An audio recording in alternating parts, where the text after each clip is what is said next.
ओम ज्ञानतिमिरान्धस्य ज्ञानञ्जनशलाकया चक्षुरुन्मिलितमेन तस्मै श्रीगुरुवे नमः। श्रीचैतन्यमनोभीष्टं स्थापितं येन भूतले स्वयं रूपकदामह्यं ददाति स्वपदान्तिकं वन्देऽहं श्रीगुरु श्रीयुतपदकमलं श्रीगुरून् वैष्णवाचं श्रीरूपं साग्रजातं सगण रघुनाथान्वितं तं सजीवं साद्वैतं सावधूतं परिजनसहितं कृष्णचैतन्यदेवं श्रीराधाकृष्णपादान् सगणलीता श्रीविशाखान्विताश्च नारायणं नमस्कृत्यं नरं चैव नरोत्तमं देवीं सरस्वतीं व्यासं वन सेवन सेवन तीन बनाओ यार। स्वकथाकृष्ण पुण्यश्रवणकीर्तनं हृदयन्तस्तु विभद्राणि विद्रोहि सुरसतां नष्टप्रायेषु भद्रेषु नित्यं भागवत सेवया भगवती उत्तम श्लोके भक्तिर्भवति नष्टकी तदा रजस्तमो भावः काम लोभादय चेत इदनावृतम स्थित सत्य प्रसिद्धि एवं प्रसन्न मनसो भगवत भक्ति योगता भगवत तत्व विज्ञान मुक्त संगस्य जायते विद्यन्ते हृदय ग्रंथि छिद्यन्ते सर्व संशयं क्षीयन्ते चास्य कर्माणि दृष्ट्वा एवात्मनीश्वरे मुखम करोति वाचालं पंगुं लंघयते गिरिं यत्कृपातमहं वन्दे परमानन्दमाधवं प्रह्लाद नारद पराशर पुण्डरीकं व्यासम् अम्बरीश सुख शौनक विस्मदालभ्यां रुक्मांग अर्जुन वसिष्ठं विभीषणादीनं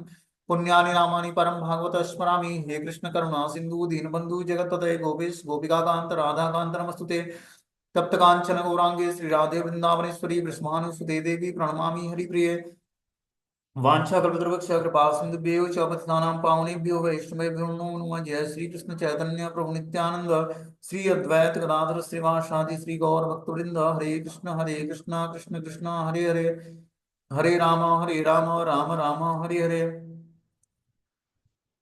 तो स्टोरी इसमें हम लोग लेसन पढ़ रहे थे कर्दम मुनि का वैराग्य, अध्याय 24, स्कंद संख्या 3। स्टोरी हमने बताया था ऐसा कि जो है कर्दम मुनि जब 9 पुत्रियों को देवती माता अपने गर्भ से उत्पन्न करती हैं तो कर्दम मुनि अब वैराग्य लेने के लिए मतलब भक्ति योग का पालन करने के लिए जंगल में जाने की इच्छा व्यक्त करते हैं देवती माता से। देवती माता बोलती है कि हमें भी आध्यात्मिक प्रोग्रेस करने के लिए और एक पुत्र रत्न चाहिए जो हमें आध्यात्मिक आपके न रहने पर मुझे संरक्षण प्रदान करे। तो इस तरह से कर्दम मुनि से जब वो प्रस्ताव रखती हैं तो कर्दम मुनि जो है उनको पुत्र के रूप में कपिल देव भगवान के गर्भ में आते हैं, ठीक है ना। और माता देवती के गर्भ से कपिल देव भगवान का प्राकट्य होता है जो कि सांख्य योग का प्रतिपादन करते हैं, ठीक है। जब कपिल देव के रूप में अवतरित होने वाले पूर्ण पुरुषोत्तम भगवान की शरण, तो इस तरह से जब भगवान कपिल देव प्रकट होते हैं उसके बाद अब फिर कर्दम मुनि जो है जंगल में जाने की तैयारी करते हैं।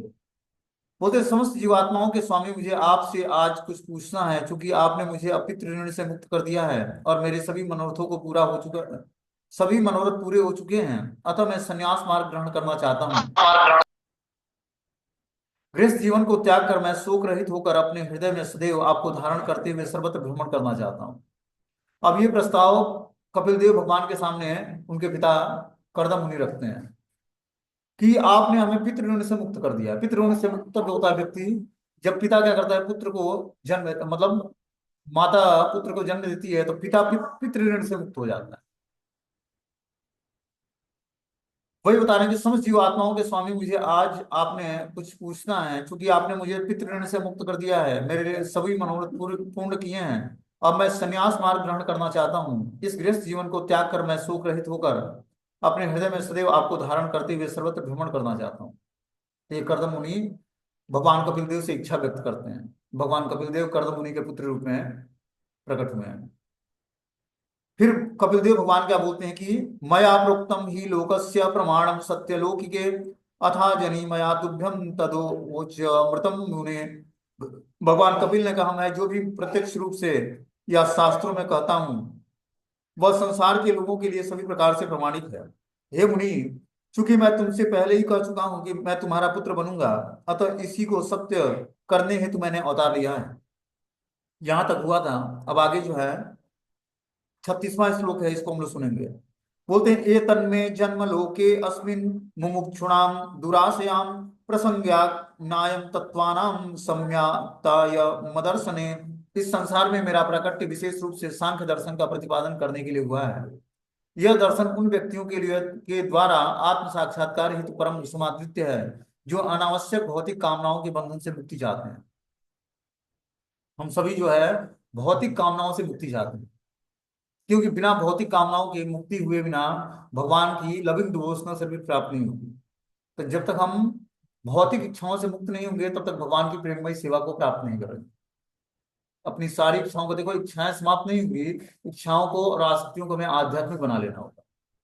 वही बता रहे हैं यहाँ पर कि इस संसार में मेरा प्राकट्य विशेष रूप से सांख्य दर्शन का प्रतिपादन करने के लिए हुआ। सांख्य दर्शन क्या होता है? शरीर और आत्मा का ज्ञान, कि शरीर क्या है, आत्मा क्या है, शरीर का धर्म क्या है, आत्मा का धर्म क्या है। और इस तरह से जब व्यक्ति सांख्य दर्शन का प्रतिपादन जब कपिल देव भगवान करेंगे, उसका जो जो व्यक्ति श्रवण करेगा, उसको धीरे धीरे वो आत्म साक्षात्कार हेतु परम समादृत होता जाएगा और अनावश्यक भौतिक कामनाओं से के बंधन से धीरे धीरे मुक्ति प्राप्त कर लेगा। जो हम सबका उद्देश्य है कि अनावश्यक भौतिक इच्छाओं से मुक्ति प्राप्त करना, तभी जाकर आध्यात्मिक इच्छा उत्पन्न होगी। जब तक हम भौतिक इच्छाओं को समाप्त नहीं करेंगे, तब तक आध्यात्मिक इच्छा उत्पन्न नहीं होगी। और भौतिक इच्छाएं समाप्त नहीं होंगी, भौतिक इच्छाओं को हमें आध्यात्मिक बना लेना होगा। जैसे मान लो कि व्यक्ति को भोजन करने की इच्छा होती है, ठीक है ना, तो भोजन बनाता है वो इस भाव से कि हमें अपने खाना है, और दूसरा भाव है कि भगवान को भोग लगाना है जी। तो दोनों भाव में कितना अंतर है? एक अपने लिए भोग के लिए बना रहा है, एक भगवान के भोग के लिए बना रहा है। भगवान के लिए भूख के बनाएगा तो क्या होगा? धीरे धीरे उससे बंधनकारी जीवन से मुक्त हो जाएगा। और अपने भोग के लिए बनाएगा तो धीरे धीरे और फंसता जाएगा। तो वही जब व्यक्ति भौतिक कामनाओं से के बंधन से मुक्ति तभी प्राप्त कर सकता है जब अपनी सारी इच्छाओं को, सारी कामनाओं को आध्यात्मिक बना ले। यही चीजें हमें भागवतम से सीखने को मिलती है, भगवत गीता से सीखने को मिलती है कि किस तरह हम अपने सारी भौतिक भौतिक कामनाओं को, भौतिक आसक्तियों को, भौतिक चेतना को हम कैसे स्पिरिचुअलाइज करें, आध्यात्मिक कैसे करें। जब हम अपनी हर एक एक्टिविटी भगवान से जोड़ देते हैं तो हमारी सारी एक्टिविटी जो है भगवान को ऑफरिंग होने लगती है। और फिर उससे कोई कर्मों का रिएक्शन जनरेट नहीं होता, क्योंकि मनुष्य जीवन में हर एक कर्मों का रिएक्शन होता है। जो भी आप कर्म करते हो, जॉब, बिजनेस करना, लोगों से मिलना मिलाना, खाना पीना, उठना बैठना, जो भी एक्टिविटी है उसमें कहीं ना कुछ दोष हो ही जाते हैं। क्योंकि जब व्यक्ति बद्ध अवस्था में होता है तो उसके अंदर त्रुटियां करना स्वाभाविक उसके गुण होते हैं। गलती करना उसका स्वाभाविक नेचर होता है, वो गलती करेगा। परफेक्ट और पूर्ण तो बस भगवान कृष्ण ही है। तो मनुष्य पूर्ण और परफेक्ट नहीं हो सकता है। उसके अंदर गलती करने की, मोहग्रस्त होने की, धोखा देने की, और जो है अपूर्ण इंद्रियां, ये प्रवृत्ति निश्चित रूप से पाई जाएगी, क्योंकि अभी वो बद्ध अवस्था में है। और जब तक व्यक्ति मुक्त अवस्था को नहीं प्राप्त होता है तब तक ये चार लक्षण उसके अंदर निश्चित रूप से मिलेंगे। बता रहे हैं यहाँ पर दुराशया शब्द अत्यंत सार्थक है। दूर का अर्थ है विपत्ति या दुख, आस्यात का अर्थ है आश्रय से। हम बद्ध जीवों ने भौतिक देह का आश्रय ले रखा है जो कष्टों तथा दुखों से परिपूर्ण है। मूर्ख लोग ये स्थिति को नहीं समझ पाते और यही अज्ञान, मोह या माया की छड़ी कहलाती है। मानव समाज को गंभीरता पूर्वक समझ लेना चाहिए, और शरीर स्वयं समस्त दुखी जीवन का मूल है। कहा जाता है कि आधुनिक सभ्यता वैज्ञानिक ज्ञान में प्रगति कर रही है, किंतु यह वैज्ञानिक ज्ञान है क्या? यह मात्र शारीरिक सुख पर निर्भर करता है। इसमें इसका ज्ञान नहीं रहता कि कोई कितने ही सुख से शरीर को क्यों न रखे, वह नाशवान है। भगवत गीता में कहा गया कि अंतवंत इमे देहा, इस शरीर का नाश होना निश्चित है। तो हम देखते हैं कि साइंटिस्ट भी होते हैं, वो शारीरिक लेवल पे सारे खोज करते हैं शरीर को फैसिलिटी प्रदान करने के लिए। आत्मा को फैसिलिटी प्रदान करना या आत्मा की नीड को पूरा करना, ये वैज्ञानिकों का, साइंटिस्टों का काम नहीं है। ये स्पिरिचुअल साइंस जिसको आता है वही कर पाएगा, जो आध्यात्मिक विज्ञान को जानता है। और आध्यात्मिक विज्ञान को तभी व्यक्ति जानेगा जब वो श्रीमद् भागवतम की शरण ग्रहण करेगा, भगवत गीता की शरण ग्रहण करेगा। तभी वो आध्यात्मिक ज्ञान और विज्ञान को जान पाएगा। ज्ञान ही आगे जाकर विज्ञान बनता है। ज्ञान मतलब नॉलेज, और विज्ञान मतलब साइंस, प्रैक्टिकल उसका। तो जब हम ज्ञान का अनुशीलन करते हैं, उसको धीरे धीरे प्रैक्टिकली जीवन में उतारते हैं, तो उसका हमें अनुभूतियां प्राप्त होती हैं। वही साइंस होता है, विज्ञान होता है। ज्ञान को जब हम अनुभूति में लाते हैं प्रैक्टिकली, तो वो क्या होता है? हमारे अंदर अनुभूतियां उत्पन्न करता है। स्पिरिचुअल लाइफ में हम जब तक हम अनुभूतियां इकट्ठा नहीं करते, देखो माला जपना आसान है। 16 माला हो गया, काम खत्म हो गया, आज का कोटा पूरा हो गया। लेकिन ऐसा नहीं है। जब तक हमें आध्यात्मिक जीवन में अनुभूति नहीं होगी, तब तक हम पूरे जीवन भर अपने पाप कर्मों से छूटकर और भगवान की भक्ति में ग्रेजुअली ग्रोथ नहीं कर पाएंगे। इसीलिए इतने सारे शास्त्र लिखे गए हैं कि शास्त्रों को पढ़े व्यक्ति और अपने कॉन्शियसनेस को धीरे धीरे ऊपर, ऊंची स्थिति को उठाए धीरे धीरे।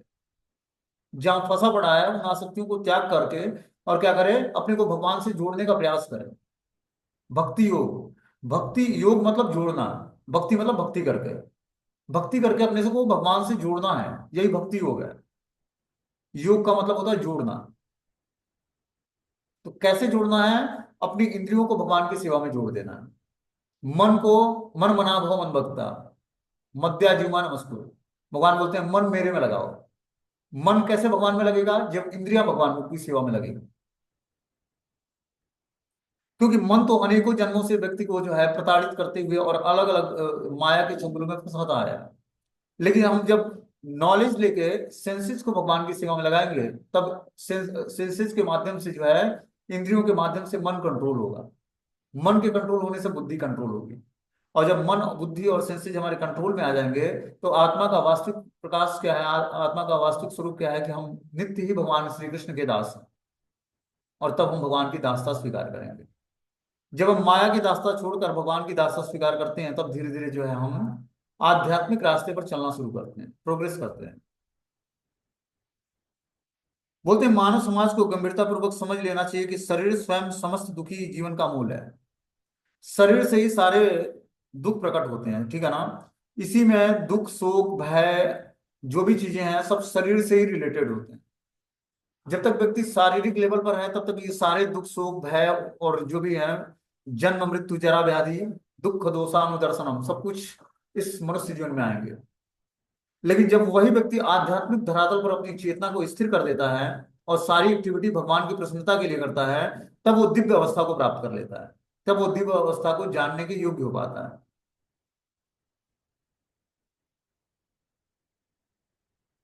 किंतु लोगों में यह जानने की इच्छा नहीं होती कि क्या शरीर अमर हो सकता है। वास्तव में वे अमर शरीर इसलिए चाहते हैं जिससे इंद्रिय सुख भोग सकें, किंतु यह भोग अमर नहीं है।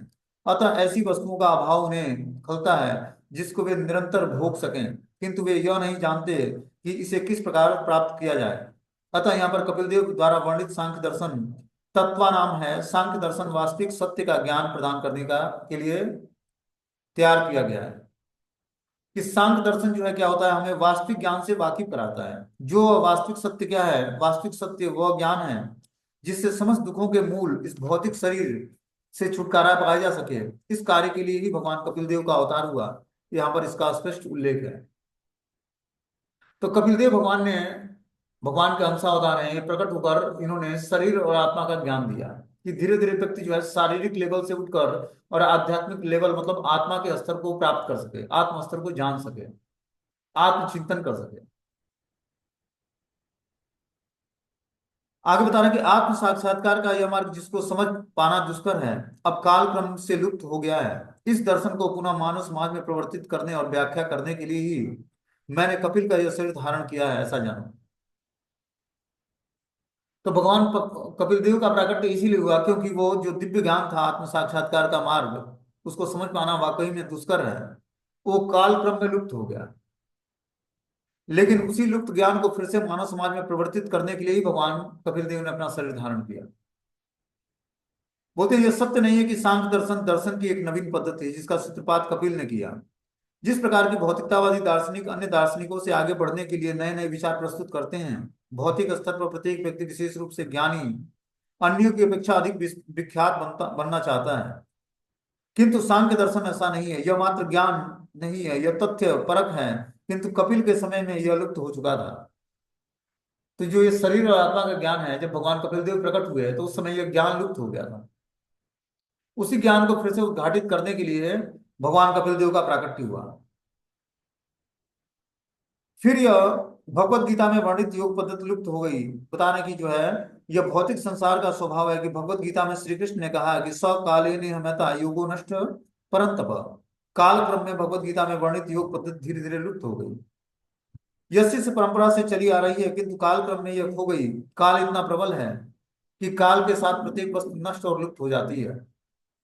भगवत गीता की योग पद्धति श्री कृष्ण तथा अर्जुन के मिलाप के पूर्व लुप्त हो चुकी थी। इसलिए श्री कृष्ण ने उसी प्राचीन योग पद्धति को अर्जुन के समक्ष प्रतिपादित किया, जो वास्तव में भगवत गीता को समझ सकता है। इसी प्रकार कपिल ने भी कहा है कि सांख्य दर्शन पद्धति नए सिरे से प्रवर्तन नहीं करने करने जा रहे हैं। यह तो पहले से प्रचलित है और काल क्रम में विलुप्त हो गई थी। अतः वे उसको पुनः चालू करने के लिए उत्पन्न हुए हैं। तो ऐसा नहीं कि कपिल देव भगवान से पहले ये सांख्य दर्शन नहीं था, उससे पहले से सांख्य दर्शन था, लेकिन परंपरागत ज्ञान धीरे धीरे लुप्त हो गया, तो फिर से भगवान कपिल देव का प्राकट हुआ। जब जब धर्म की हरासमेंट होता है, तब तक भगवान प्रकट होकर धर्म की पुनः स्थापना करने के लिए भगवान हर युग में प्रकट होते हैं। जब लोग भगवान के साथ अपने सनातन संबंध को भूलकर अन्य कार्य में लग जाते हैं तो उनका यह व्यापार अधर्म कहलाता है। जब जीवात्मा क्या करता है, अपने वास्तविक धर्म को भूल जाता है, भगवान की सेवा, ठीक है ना। हर जीवात्मा का वास्तविक स्वरूप क्या है कि भगवान की नित्य दास है और नित्य सेवक है। जब वो इस स्वरूप को भूल जाता है, तब क्या करता है, भूल जाने पर वो अन्य कार्यों में लग जाता है, और उनका एक व्यापार अधर्म कहलाता है। जब वो अपने वास्तविक सेवा को भूल कर भगवान की और दूसरे कार्य में लग जाते हैं तो अधर्म कहलाता है ये कार्य। सांख्य दर्शन में बताया गया कि मनुष्य भौतिक जीवन की दुखी अवस्था से किस प्रकार उबर सकता है, भगवान स्वयं इस उत्तम पद्धति की व्याख्या करना है। तो कपिलदेव भगवान इस सांख्य दर्शन में मनुष्य भौतिक जीवन की दुखी अवस्था से किस प्रकार उबरे, इसका वो विस्तृत वर्णन करते हैं इसमें। आगे हम लोग सुनेंगे क्या वर्णन करते हैं। आगे बताते हैं, गच्छ कामं मया पृष्टो मयि संन्यस्त कर्मणाम जित्वा सुकुर्जय मृत्यु मृत्वा त्वायं मा भजम। अब मैं मेरे द्वारा आदिष्ट तुम मुझे अपने समस्त कार्यों को अर्पित करके जहां भी चाहो जाओ, दुर्जय मृत्यु को जीतते हुए शाश्वत जीवन के लिए मेरी पूजा करो। क्या बोल रहे हैं यहाँ पर, अब मेरे द्वारा आदिष्ट तुम मुझे अपने समस्त कार्यों को अर्पित करके जहां भी चाहो जाओ।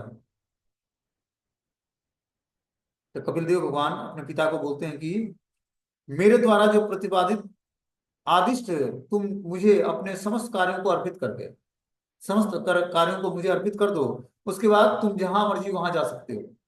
दुर्जय मृत्यु को जीतते हुए शाश्वत जीवन के लिए मेरी पूजा करो। और जो कोई भगवान की पूजा करता है तो वो दुर्जय मृत्यु मृत्यु को भी जीत कर और शाश्वत जीवन की तरफ प्रोग्रेस करता है धीरे धीरे। शाश्वत जीवन क्या होता है, जीवन के अंत में तो मृत्यु होगी, तो शाश्वत जीवन कैसे हुआ। शाश्वत जीवन ऐसे हुआ कि मृत्यु आने के बाद भी जीवात्मा का नया शरीर धारण कर लेता है, और फिर भक्ति वहीं से शुरू हो जाती है जहां से उसकी समाप्त हुई। बस टाइम कितना लगता है, कलेवर चेंज करने में, शरीर को चेंज करने में, बस उतना ही टाइम लगता है बस। जैसे ही शरीर चेंज हुआ, वैसे ही फिर जो है अपनी एक्टिविटी फिर से जीवात्मा शुरू कर देता है, स्पिरिचुअल एक्टिविटी उसकी शुरू हो जाती है, क्योंकि उसकी पूर्व जन्म की भक्ति है। यहां पर सांख्य दर्शन का उद्देश्य बताया गया कि यदि कोई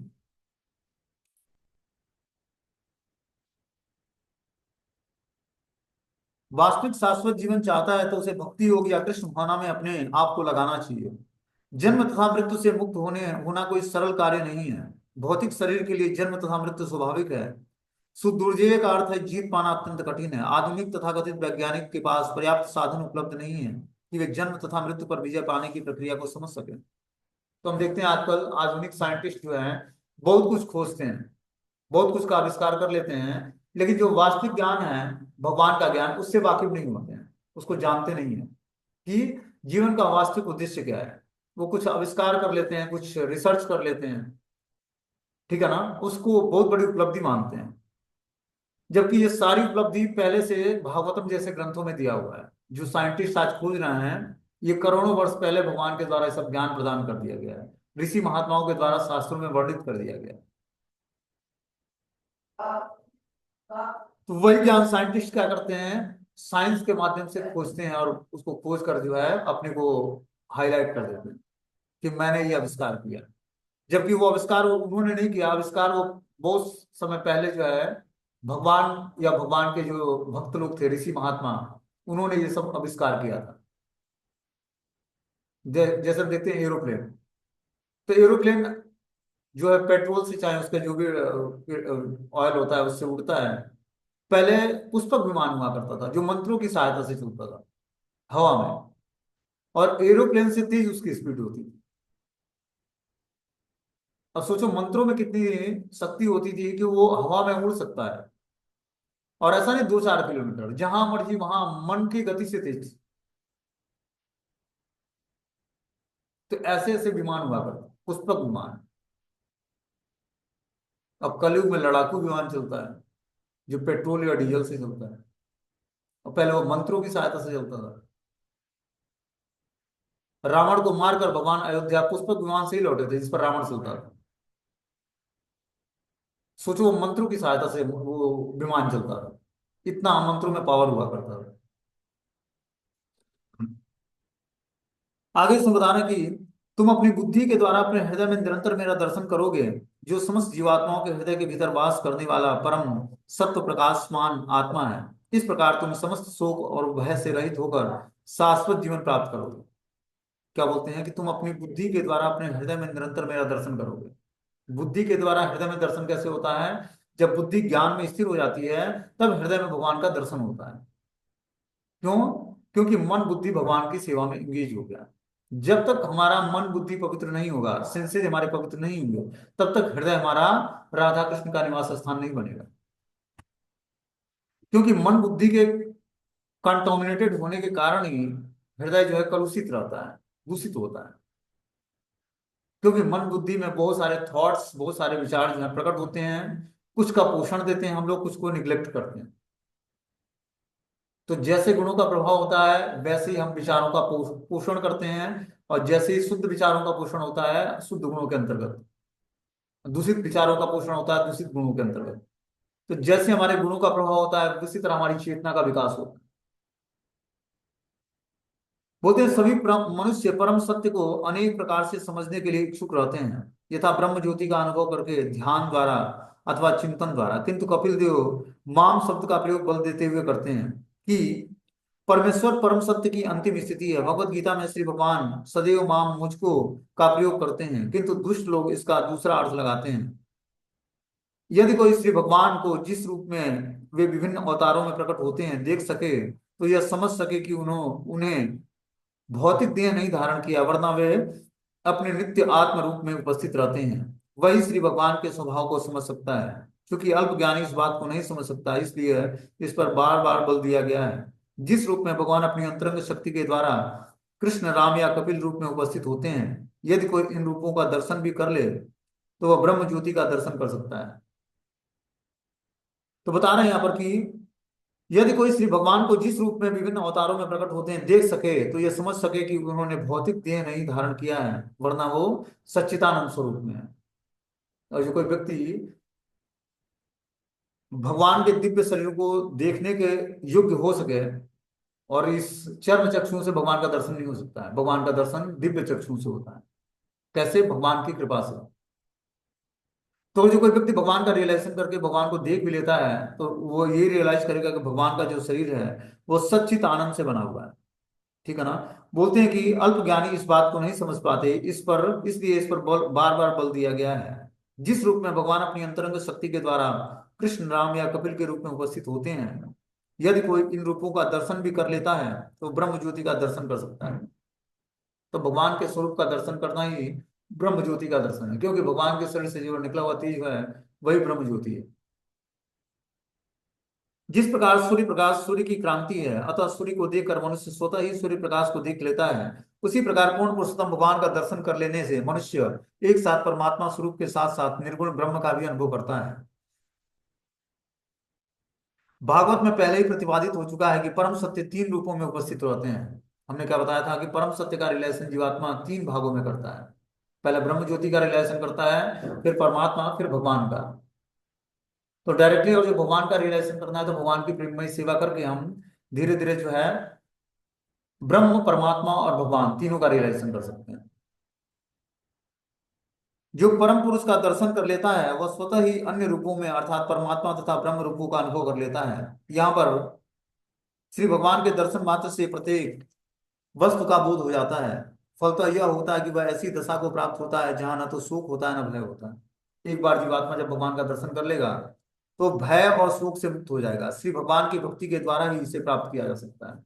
भगवान का दर्शन और शोक मोह से मुक्ति बस मात्र भगवान की भक्ति करके ही प्राप्त किया जा सकता है, और कोई उपाय नहीं बता रहा है शास्त्र, भगवद गीता, भागवत। बोलते हैं मैं इस परम ज्ञान को जो आत्म जीवन का द्वार खोलने वाला है अपनी माता को भी बताऊंगा, जिससे वह भी समस्त सकाम कर्मों के बंधनों को तोड़कर सिद्धि और आत्म दर्शन प्राप्त कर सकेगी। इस प्रकार वह भी समस्त भौतिक भय से मुक्त हो जाएगी। तो बता रहे हैं कि और जो समस्त भौतिक भयों से मुक्त होना है, तो इस आत्म दर्शन को समझना पड़ेगा। तभी व्यक्ति जो है समस्त सकाम कर्मों के बंधनों को तोड़कर सिद्धि और आत्म दर्शन प्राप्त कर पाएगा। इतना ये इंपॉर्टेंट ज्ञान है। बोलते हैं गृह त्याग के समय कर्दम मुनि अपनी सुयोग्य पत्नी देवहूति के लिए अत्यधिक चिंतित थे। अतः योग्य पुत्र ने वचन दिया कि न केवल कर्दम मुनि भवबंधन से मुक्त हो जाएंगे, वरना देवहूति भी अपने पुत्र के उपदेश से मुक्त हो सकेगी। तो देखो, ऐसा अगर जो एलिवेटेड पुत्र है, जो भगवान का भक्त है या स्वयं भगवान है, तो अपने माता पिता का भी उद्धार कर सकता है। तो हमें अपने बच्चों को ऐसी ट्रेनिंग देनी चाहिए जिससे वो भगवान का भक्त बने, तो हमारा उद्धार भी करने के योग्य हो पाएगा। और जब बढ़िया से पढ़ा लिखा कर उसको एमबीबीएस एमडी कराकर, चाहे एलएलबी और एलएलएम करा के कोर्ट कचहरी में वकील बना देते हैं या जज बना देते हैं और अनलीगल कार्य करता है, या हॉस्पिटल में डॉक्टर बन जाता है, अनलीगल कार्य करके धन कमाता है, तो उसके साथ साथ वो तो नरक में जाएगा ही, साथ साथ माता पिता भी भक्ति करके भी उनको नरक का दर्शन करना पड़ेगा। इसीलिए हमें बच्चों को बहुत ही एक प्रॉपर वातावरण ऐसा देना कि जिससे वो आध्यात्मिक जीवन को समझ सकें। इसीलिए गृहस्थों का शुद्धिकरण नहीं होता। वो 10 साल 20 साल 25 साल भजन करते हुए बीत जाता है, लेकिन उनके अंदर आध्यात्मिक गुणों का कल्टीवेशन नहीं होता है। भौतिक भोग की लालसाएं बनी रहती हैं, और धन कमाना है और बच्चे बनाने हैं और बच्चों की शादी करनी है। और इस तरह से जो है भौतिक भोगों की इच्छाओं से समाप्त नहीं होता है। किस कारण से? क्योंकि कहीं ना कहीं कुछ ना कुछ त्रुटि होती है। हमें आश्रित जीवों को भी भगवान की भक्ति से जब तक हम जोड़ेंगे नहीं, तब तक हम मुक्ति नहीं प्राप्त कर पाएंगे। आप वानप्रस्थ भी स्वीकार नहीं कर सकते जब तक आप अपने आश्रित जनों को भगवान की भक्ति से जोड़ोगे नहीं, क्योंकि वो कर्म आपको बांधे रखेगा परिवार में। जैसे लोग सोचते हैं कि मैं जब रिटायरमेंट हो जाऊंगा तो वृंदावन में आके रहने लगूंगा। वृंदावन में रहना इतना आसान नहीं है। जब तक आप अपनी आसक्तियों को नष्ट नहीं करोगे, तब तक आप वृंदावन में नहीं रह सकते हो। और आसक्तियां नष्ट तभी होंगी जब हम शास्त्रों के अनुसार पूरे परिवार का पालन पोषण जब 50 वर्ष तक करेंगे, शास्त्रों को ध्यान में देते हुए, तब जाकर हम वानप्रस्थ स्वीकार करके किसी धाम में निवास करके और भगवान की भक्ति में 24 घंटे अपने टाइम को डिवोट कर सकते हैं। इसके लिए प्रॉपर निर्देशन चाहिए। कब से? शुरुआत से ही। इसीलिए आध्यात्मिक जीवन में एक गुरु का होना बहुत ही आवश्यक है, जो हमें प्रॉपर निर्देशन दे सके। उससे हम अपनी सारी बातों को शेयर करें और उससे क्वेश्चंस पूछें। और वो भी आध्यात्मिक जीवन में प्रोग्रेस करने वाला व्यक्ति हो। ऐसा ना हो कि बस जिस वर्ण और आश्रम है उसी वर्ण आश्रम में बना रह रहा है, उससे हम गाइडेंस ले रहे हैं, तो पूरे जीवन पर गृहस्थ आश्रम में ही फंसाए रखेगा। वो खुद भी नहीं निकलेगा, दूसरे को भी नहीं निकालेगा। इसलिए आवश्यक है कि जो हम आध्यात्मिक जीवन में कैसे प्रोग्रेस करना है, ये हमें जानना पड़ेगा। हम देखते हैं कि प्रचेताओं की स्टोरी हमने सुनाया था, उसमें प्रचेताओं को भगवान शिव ने रुद्र मंत्र दिया और रुद्र गीत दिया, जिससे भगवान श्री वासुदेव भगवान नारायण की उपासना होती है। उस रुद्र गीत को गाकर और रुद्र मंत्र का जाप करके उनको नारायण का दर्शन भी हो गया। नारायण भगवान ने आशीर्वाद भी दिया कि तुम लोग 10 पुत्र हो, 10 भाई हो और एक साथ भगवान की भक्ति करने का प्रयास कर रहे हो, इससे मैं बहुत प्रसन्न हूँ। तो तुम लोग अभी क्या करोगे? अभी गृहस्थ जीवन में जाओ और एक पत्नी स्वीकार करो, एक पत्नी के 10, जो आप लोग भाई हो, एक स्त्री से विवाह करो। और उसके बाद जीवन के अंत में जब गृहस्थ जीवन समाप्त होगा 50 वर्ष के बाद, आप लोग जो है वानप्रस्थ स्वीकार करके और कठोर तपस्याएं करके शुद्ध होकर और फिर मेरे धाम को आ पाओगे। ये भगवान के द्वारा उनको आशीर्वाद प्राप्त था। लेकिन देखो, 10 भाइयों के बीच में एक पत्नी थी, उसके बाद भी वो प्रचेताओं ने गृहस्थ आश्रम में एंट्री करने के बाद भगवान के वो आशीर्वाद को भूल गए कि भगवान नारायण प्रत्यक्ष दर्शन देकर और क्या आशीर्वाद दिए थे। इतना फंसा हुआ आश्रम में गृहस्थ आश्रम। तो हमें क्या करना पड़ेगा? अपनी चेतना को उत्कृष्ट बनाने के साथ साथ एक ऐसे भक्त की शरण ग्रहण ग्रहण करनी पड़ेगी, जो हमें आध्यात्मिक जीवन में शुरुआत से ही गाइडेंस देकर और कैसे हमें वानप्रस्थ की तरफ आगे बढ़कर और अपनी चेतना को संभालते हुए जीवन के अंत में शरीर का त्याग करना है। खासकर जो पारिवारिक जीवन में है, उनके लिए तो बहुत ही आवश्यक है, क्योंकि गृहस्थ आश्रम से बाहर निकलना बहुत ही मुश्किल है। ऐसे ऐसे व्यक्ति के आसक्तियां और ऐसे ऐसे पाप कर्म हो जाते हैं कि वो ना चाहते हुए उसको पता ही नहीं लगेगा कि वो चल क्या रहा है परिवार में, और मैं आध्यात्मिक जीवन में हमारा प्रोग्रेस क्यों नहीं हो रहा है। इसीलिए पारिवारिक जीवन में रहने वाले व्यक्ति को जो भी आश्रित जन है उनको भगवान की भक्ति से जोड़ना ही पड़ेगा, अन्य तो उनको उनका संग त्याग देना होगा। दो में से एक उपाय करना पड़ेगा, या तो एसोसिएशन उनका छोड़ना होगा या उनको भक्ति में जोड़ना होगा। तभी जाकर आपका आध्यात्मिक जीवन जो है पूरे जीवन भर मेंटेन करके और पारिवारिक जीवन से निवृत्त हो पाओगे। गृहस्थ आश्रम होल्ड करने का नहीं है। गृहस्थ आश्रम तो इसलिए मिलता है व्यक्ति को कि थोड़ी बहुत जो इंद्रिय तृप्ति की वासनाएं हैं उसको समाप्त करके और वो वानप्रस्थ स्वीकार करके अपने सारे टाइम को भगवान की डिवोशनल सर्विस में डिवोट करे, लगाए वो। इसलिए पारिवारिक जीवन में स्त्री पुरुष जाते हैं। पारिवारिक जीवन का और कोई उद्देश्य नहीं है। और जो जीवन में भगवत प्राप्ति करनी है तो ब्रह्मचर्य जीवन तो सबसे बढ़िया है। लेकिन अब जो व्यक्ति ब्रह्मचर्य नहीं रह सकता है तो कुछ दिनों के लिए गृहस्थ अपना है, कुछ दिनों के लिए, मतलब 25 वर्ष के लिए। और उसमें भी धीरे धीरे ग्रेजुअली अपने सेंसेस को कंट्रोल करना है। ऐसा नहीं कि बस ये इंद्रिय तृप्ति के लिए गृहस्थ जीवन मिल गया जी, अब भौतिक भोग की पर्याप्त छूट मिल गई है भगवान के द्वारा, ऐसा नहीं है कि लाइसेंस मिल गया। उसमें भी रेगुलेटेड लाइफ स्टाइल जीकर हस्बैंड वाइफ दोनों मिलकर भगवान की सेवा में अपने टाइम को एंगेज करें, तब जाकर आध्यात्मिक प्रोग्रेस होगा। इसलिए बैचलर्स को सलाह दी जाती है कि कम से कम वो, और जो मैरिज लाइफ में जानी है, गृहस्थ जीवन में जाना है, तो उनको हस्बैंड वाइफ दोनों मिलकर भगवान की भक्ति करें, ऐसा एक वातावरण क्रिएट करना चाहिए परिवार में। तब जाकर उनका आध्यात्मिक जीवन पूरे जीवन पर उसको मेंटेन कर पाएंगे। बहुत मुश्किल है इस तरह से। कोई सांसारिक व्यक्ति से विवाह हो जाता है उसके बाद तो फिर उसका संसार ही समाप्त, भौतिक जीवन ही, आध्यात्मिक जीवन ही समाप्त हो जाएगा, क्योंकि उसके अंदर भौतिक भोग की इच्छाएं हैं और ये कितना प्रयास करेगा भक्ति करने का। तो इसलिए बहुत सोच समझ के इस रास्ते पर चलना पड़ेगा और प्रॉपर किसी के गाइडेंस में, निर्देशन में। आध्यात्मिक जीवन का मतलब है कि हमारा अब जीवन जो है गुरु को समर्पित है, उनके निर्देश में हमें कार्य करना है जिस तरह वो बता रहे हैं। और ये विश्वास मानो कि गुरु मुख पद्म वाक्य चित्त ते करिए क्या, आर ना करिए मनास, मतलब जो गुरु मुख से पद वाक्य निकलता है वो ऐसी भगवान की वाणी समझो। हो सकता है उस आध्यात्मिक गुरु में उतनी शक्ति ना हो, लेकिन भगवान जो उसके हृदय में बैठे परमात्मा है वो शास्त्रों को ग्लोरीफाई करे, और वो भगवान उस पर कृपा कर देते हैं सामने वाले जीवात्मा पर। गुरु के वाक्यों को भगवान सत्य करते हैं, ठीक है ना। क्योंकि भगवान ने एक वे बताया है कि गुरु के माध्यम से ही हमारे पास तुम पहुंच सकते हो। स्वयं भगवान अपने आचरण से सांदीपनी मुनि को गुरु बनाया है, और ऐसी सेवा की है गुरु की, तुच्छ सेवा, जंगल से लकड़ी काटना, भोजन पकाना, गुरु के वस्त्र धोना, आश्रम में झाड़ू लगाना, सब कुछ करते थे।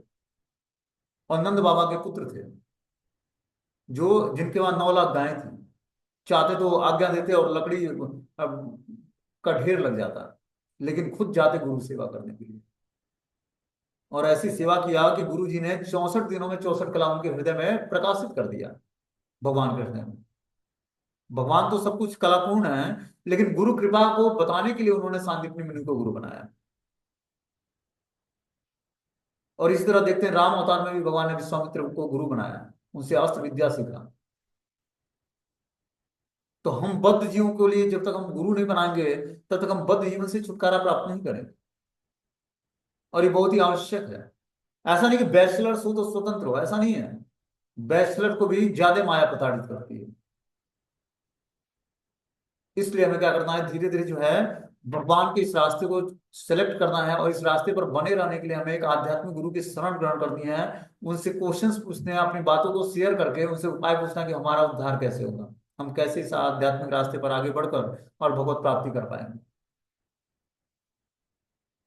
तब जाकर जीवात्मा का कल्याण होगा।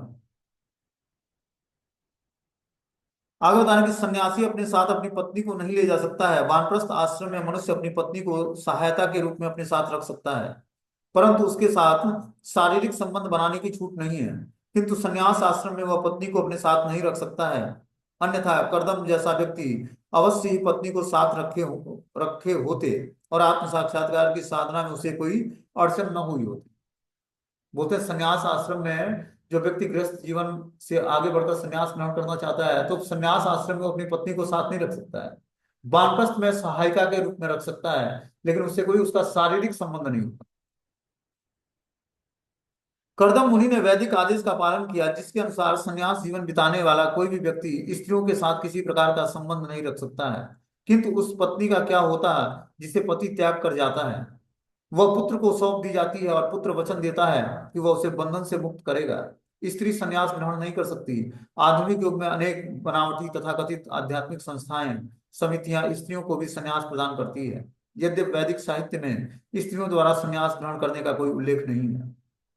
श्रीमद् भागवतम बताता है कि स्त्रियों को कोई संन्यास ग्रहण करने का कोई शास्त्र में कोई नियम नहीं बताया गया।